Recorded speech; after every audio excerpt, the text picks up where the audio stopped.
আপনারা জানতে চেয়েছেন যে ঘর কি করে তৈরি হবে, এর উপায় বলুন। তো এই জন্য আপনাকে প্রত্যেক বৃহস্পতিবারে এই উপায় করতে হবে। 5টা করে লাড্ডু লাগবে, প্রত্যেক বৃহস্পতিবারে 5টা করে লাড্ডু লাগবে, একটা কর্পূর লাগবে, আর 5টা করে বাদাম লাগবে, লাল বাদাম, যেটা চিনে বাদাম বলে, যেটাকে পিনাট বাদাম বলে, সেই বাদাম লাগবে।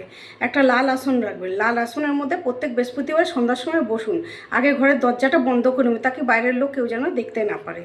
দরজা বন্ধ করে নেবেন, করে তারপরে বসে ঠাকুর সেখানে বজরংবলীর মূর্তির সামনে বা বজরংবলীর ফটো থাকবে তার সামনে বসে সেই লাড্ডু একটা থালা নেবেন, তার মধ্যে 5টা লাড্ডু রাখবেন, ও একটা বাটি নেবেন ছোটো, তার মধ্যে কর্পূর ও 5টা বাদাম নেবেন, নিয়ে সেখানে বসে সুন্দরকাণ্ডের পাঠ করবেন। যদি সুন্দরকাণ্ডের পাঠ যদি না করতে পারেন তাহলে পরে প্রথমে তো বজরংবলীকে পূজা করে নমস্কার আরতি দেখাবেন, দেখানোর পরে তারপরে সেই কর্পূরটাকে জ্বালাবেন, জ্বালিয়ে সেই থালাটার মধ্যেই কর্পূরটা থাকবে, বাটিটা থাকবে, সেই থালাটাকে ধরে বজরংবলীর সামনে কর্পূরটা জ্বালাবেন, জ্বালালে তার সাথে বাদামটাও জ্বলবে, আর সেই থালাটা নিয়ে সেই আরতি দেখাবে, বজরংবলীকে আরতিটা দেখাবে। দেখানোর পরে সেই যে আরতি দেখানোর পর সেই ধোঁয়াটা প্রত্যেকটা ঘরে ঘুরাবে, ও তার সাথে সাথে যে 5টা যে লাড্ডু নিচ্ছে সেই 5টা লাড্ডুর মধ্যে 4টা লাড্ডুকে যেমনি ঘরের চারপাশে 4টা দিশা হয়, 4টা দিশাতে মানে যেমনি আপনার যটাই রুম হোক না কেন, যেমনি প্রত্যেক ঘরের প্রত্যেক রুমের যেমনি একটা কোণা হবে,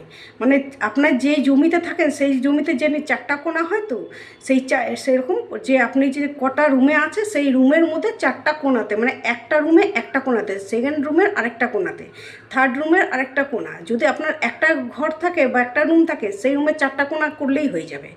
তো অমনি করে 4টা লাড্ডুকে দেখাবো, আর একটা লাড্ডু ছেড়ে দিবে, ওটা করবে না। তারপরের দিন পূজাটা হয়ে যাবে, হয়ে যাওয়ার পর সেই লাড্ডুগুলো একটা কাগজের মধ্যে মুড়ে ওটাকে রেখে দিবে। পরের দিন সকালে সেই যে ইসের যে ছাইটা আছে, বাদামের যে ছাইটা থাকবে সেটা নিয়ে কোনো গাছের নিচে দিয়ে দিবে।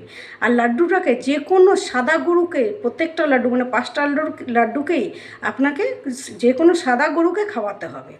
করে দেখুন, খাওয়ান, আর দেখবেন এই যে উপায়টা যে করছেন সেটা আপনার খুব জলদি পুরা হবে। এটা সত্যি কথা, একদম খুবই জলদি পুরা হবে, আপনার ঘর তৈরি হয়ে যাবে। যত জলদি পারবেন এই কাজটি করুন, আর যদি পারেন তো সুন্দরকাণ্ডের পাঠ করুন, তাহলে খুবই জলদি হয়। করে দেখুন, তবে এই উপায়টি যখন করবেন তখন বাইরের লোক কাউকে দেখাবেন না। করে দেখুন এই উপায়টি, খুব জলদি পুরা হয়ে যাবে ঘর তৈরি।